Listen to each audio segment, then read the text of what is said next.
Case படம் நல்லா இருக்குப்பா. பண்ணியா இருந்து அவர் கூட வந்து யோகி பாபு நடிச்சிருந்தாரு. அந்த பொம்பளை கெட்டப்புல பார்த்து சிரிப்பா இருக்குது. சின்ன பசங்களாம் பார்த்தா ஊந்து ஊந்து சிரிப்பாங்க. ஆனா அதை மீறி என்ன சொல்றது? யோகி பாபு அவரோட காமெடிலாம் படத்துல ஒர்க் அவுட் ஆயிருக்கா? காமெடி ஓரளவுக்கு ஒர்க் அவுட் ஆகிருப்பா. போல்டு கண்ணன்ற ஒரு கேரக்டர் நடிச்சுக்கிறாரு. ஒரு ஜாலியாக என்டர்டைன்மெண்ட்டாக இருக்குது. இருந்தாலும் சூதாட்டம் சம்மந்தப்பட்டது நிறைய நடிச்சுக்கிறாரு. அதை கொஞ்சம் தவிர்த்துருக்குதுலாம் எனக்கு தெரிஞ்சு. ஏன்னா ஒரு ஹீரோ மெட்டீரியலாகவே பார்த்துட்டு வில்லனா நல்லா நடிக்கிறாரு.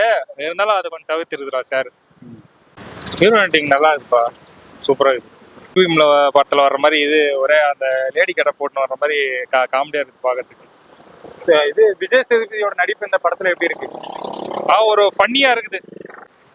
வேற வில்லன் கேரக்டர் அவர் எப்படி பண்ணிருக்காரு? கேஜிஎஃப் நடிச்சவர் அவரு நல்லா நடிச்சுக்கிறாரு. சரிங்களா, விஜய் சேதுபதியை பொறுத்த அளவுக்கு வில்லன் கேரக்டர் நல்லா பண்ற மாதிரி இருக்கு ஹீரோவோட.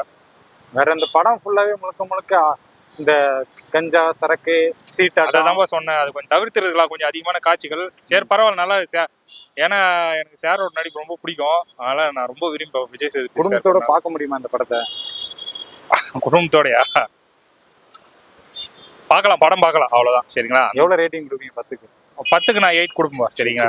ஏன் அந்த 2 கட்டுனா அதான் சொன்னல, அந்த ஒரு சில காட்சிகள்லாம் தவிர்த்துருக்கலாம். அதனால வேற ஒன்றும் இல்லை. ஃபர்ஸ்ட் ஹாஃப் எப்படி போச்சு? யங்ஸ்டர்ஸ் எல்லாம் பார்த்துட்டு இதுவாயிடுவாங்களா, அது சொல்றேன். ஹீரோயின் ஆக்டிங் எப்படி இருக்கு? அவங்க புது ஆக்டர் போலக்கு நல்லா நடிச்சுக்கிறாங்க ஜீவா.